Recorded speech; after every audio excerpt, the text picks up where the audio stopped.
পরদিন আব্বাস বাহিরে বের হলেই তার বন্ধু ওয়ালিদের সাথে দেখা। তিনি তার বন্ধু ওয়ালিদকে স্বপ্নের বিষয়ে সব খুলে বললেন। তারপর তাকে সাবধান করলেন সে যেন কাউকে না বলে। সে তার বাবাকে ওয়ালিদ তার বাবা উতবাকে স্বপ্নের বিষয়ে বলল।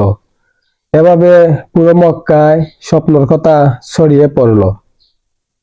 পরদিন আব্বাস তাওয়াফ করার জন্য মক্কায় যাচ্ছিলেন।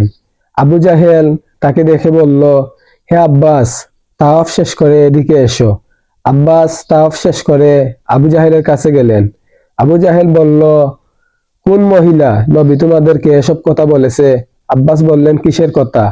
আবু জাহেল বলল, আতিকার সেই দেখা স্বপ্নের কথা। আব্বাস বললেন, সে কি স্বপ্ন দেখেছে? আবু জাহেল বলল, হে আব্বাস, তোমাদের পুরুষরা নবুয়াতি করতে করতে অবশেষে তোমাদের মহিলারাও দেখছি নবুয়াতি শুরু করে দিল। আতিকা নাকি কি স্বপ্ন দেখেছে, কে যেন এসে বলেছে 3 দিনের মধ্যে মৃত্যুর জন্য তৈরি হয়ে যাও, তোমাদের হাতে 3 দিন সময় আছে। যদি স্বপ্ন সত্যি হয়ে থাকে তাহলে তো যা হবার হবে।